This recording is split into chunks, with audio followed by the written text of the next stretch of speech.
Hello दोस्तों, तो अभी हम करने वाले हैं यूनिट्स ऑफ विस्कोसिटी। तो विस्कोसिटी पे मैं ऑलरेडी वीडियो बना चुका हूँ, आप ऊपर लिंक पे क्लिक करके देख सकते हैं। और वहाँ पे मैंने विस्कोसिटी को डिटेल में समझाया है, वो समझने के बाद यहाँ पे आ सकते हैं। तो यूनिट्स कुछ इस तरह से हैं।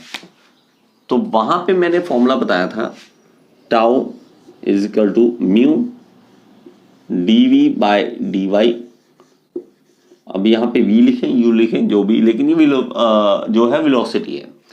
अब इसमें मैंने म्यू एक साइड रखना है, म्यू इस साइड रख लेते हैं चलो, और ये टाउ इंटू डी वाई ऊपर आ गया और डी वी नीचे आ गया।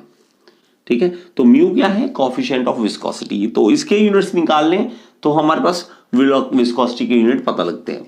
तो टाउ क्या है हमारे पास, मैं दोबारा बता दूं एक बार, ये है शीयर स्ट्रेस। और हमारे पास डी वाई क्या है? ये डिस्टेंस है, जमीन से डिस्टेंस था, डिस्टेंस। और हमारे पास ये v क्या है? Change of velocity.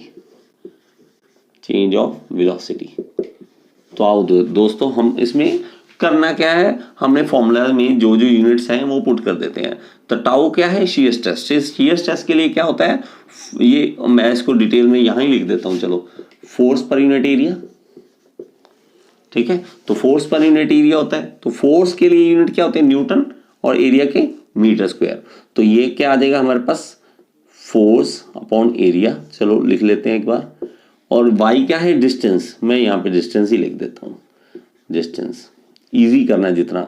ये नीचे है तो यहाँ पे भी लिख सकता हूँ। v क्या है? Change of velocity.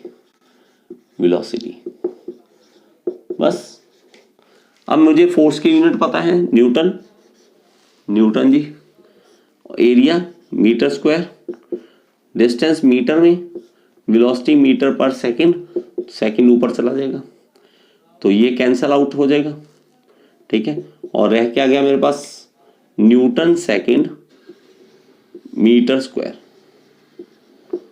तो ये क्या आ जाएगा मेरे पास? म्यू।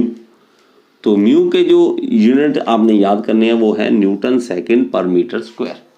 ठीक है, इसको कई जैसे इसको ऐसे याद करना है, ये ऐसा यूनिट है। इसको आपने ऐसे भी लिख सकते हैं, न्यूटन पर मीटर स्क्वायर क्या होता है? पास्कल। तो इसको आप पास्कल सेकंड भी लिखते हैं कई लोग, पास्कल सेकंड।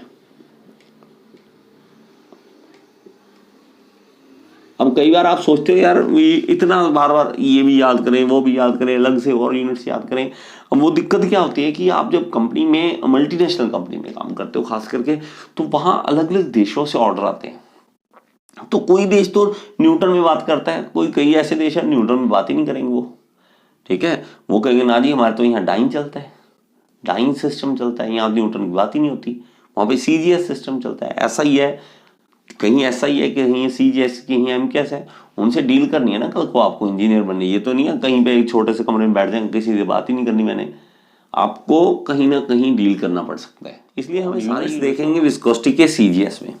तो सीजीएस में कुछ इस तरह से बनेंगे हमारे पास, डाइन सेकेंड पर सेंटीमीटर स्क्वायर।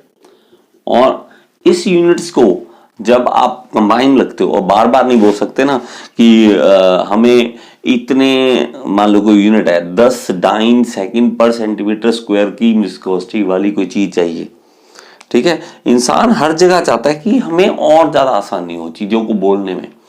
तो बोलने में, आम भाषा में वो चाहता है कि आसानी ज्यादा बने।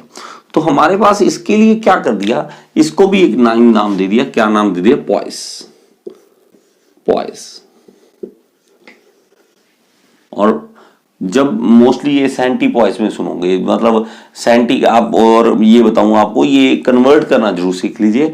ठीक है, सेंटीपॉइस में कैसे कन्वर्ट करना है। तो ये पॉइस हमारे पास, इसकी किसकी विस्कोसिटी की यूनिट बन रही है? सीजीएस में। तो आपको कई बार पूछा जाता है, तो आपने बता देना है कि सीजीएस में हमारे पास ये यूनिट्स है। ठीक है, तो ये थे मेरे तरफ से यूनिट्स जो विस्कोसिटी के मैंने बताए हैं। और बाकी वीडियो देखने के लिए फ्लूइड मैकेनिक्स का आपके पास थंबनेल आएगा, उसके आप क्लिक करके आप देख सकते हैं।